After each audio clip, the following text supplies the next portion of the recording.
So thank you, John, for spending your time today to share your views on green purchasing. Can you start by providing a brief background of yourself? Sure.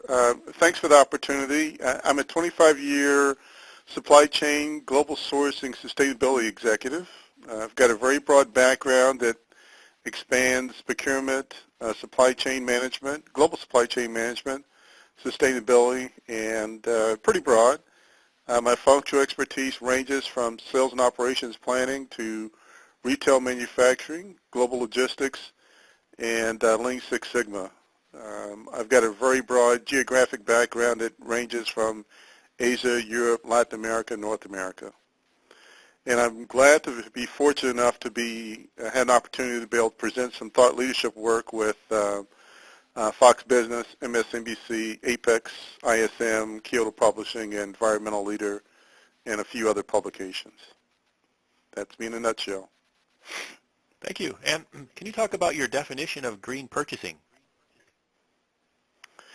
Green purchasing, simply stated, is just the buying of goods, buying or purchasing, acquisition of goods and services for enterprise.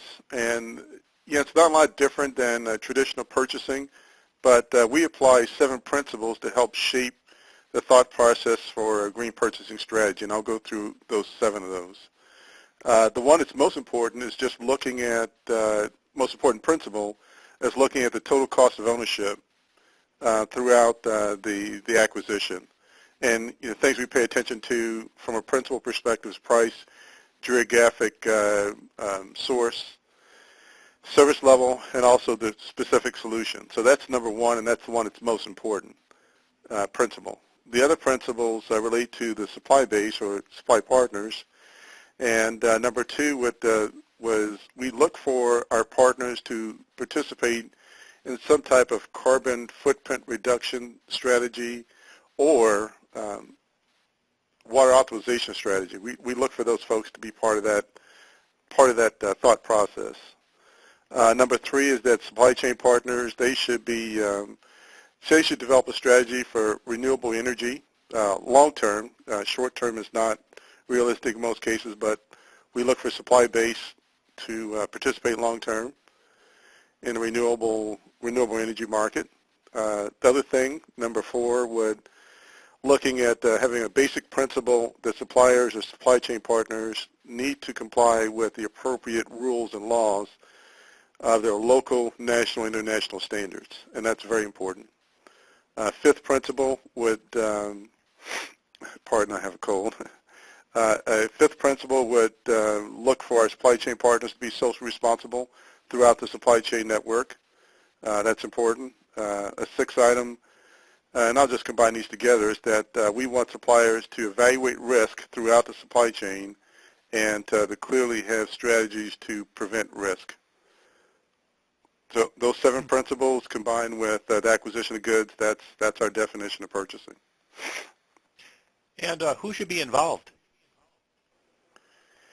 Well, the traditional concept was for procurement, strategic sourcing, purchasing programs is just to have the chief purchasing officer team to be exclusively involved in purchases. In green purchasing, the environmental health safety team is the most critical group that we need to bring in to collaborate to make a big difference for the future. And you think about different organizations, the most progressive organizations out there, they have key initiatives that they pursue in this green purchasing space. And those 2 things that they look for, one is reducing environmental risk, and the second is being more socially responsible. And that's what you can't do that. The traditional CPO team can't do that without the environmental health and safety team. So this is the time to be able to work together. And how should companies get started?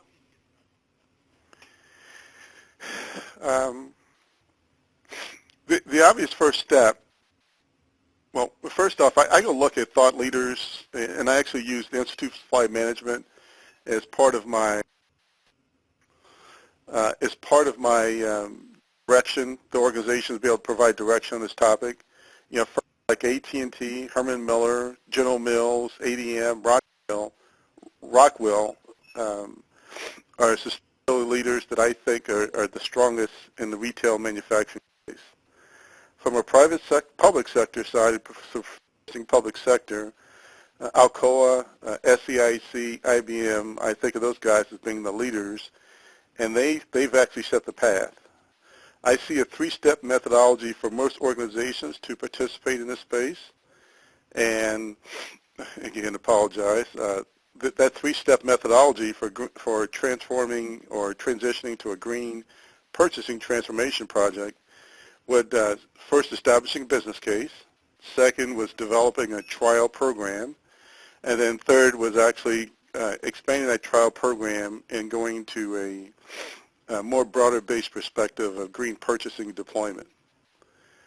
I'm just going to take a second to be able to get down a little bit of detail on a couple of these items just because they're important. Okay. Looking at the business case, I see 4 points there that are very important. One is the voice of the customer, and that's the end customer, retail customer. The other is the voice of the shareholder, because shareholders in public companies have an awful lot of influence. Also listen to the voice of the business and the voice of the workforce. And those are the 4 categories within the business case I think that organizations need to address. Voice of customer simply is understanding the influence of millennials, the Generation Y folks, the people who are out west in the West Coast, East Coast, even there in the Midwest and Chicago area.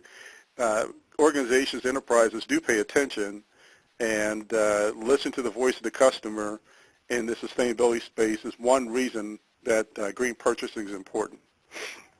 They want to, that particular block of folks are being monitored by experts, demand planners, marketing planners, and it's very important for organizations to pay attention. And as marketing drives the organization, so does that it trickles down to the purchasing group.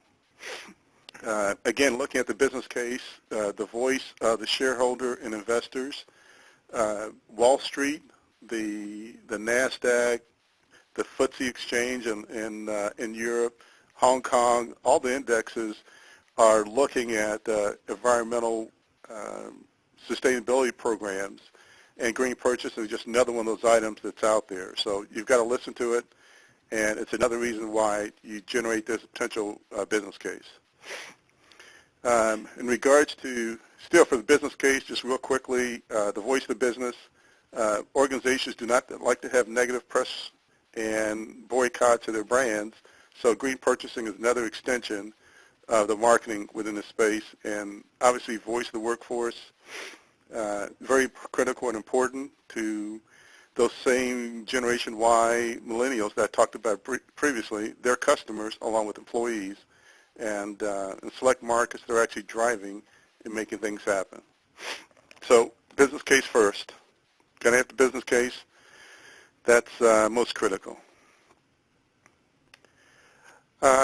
Real quick, and I just real summarize. Just want to make sure that I get my point across. Is that organizations who are going out to go pursue green purchasing programs, one of the things that they really want to be able to have done is be able to think about is developing a key principle and looking at total cost of ownership. I mentioned those different criteria. You want to make sure that total cost of ownership is the first case. From there, you want to be able to clearly understand in developing a business case and understanding the voice of the shareholder, both voice of customer are most important. And then after you complete your trial program, you're going to take from the trial program to a full-blown deployment. And this makes sense. The CPO organization is going to get involved. It's just a matter of taking the lessons learned from the trial program and extending it further. Duly appreciate the opportunity, sir.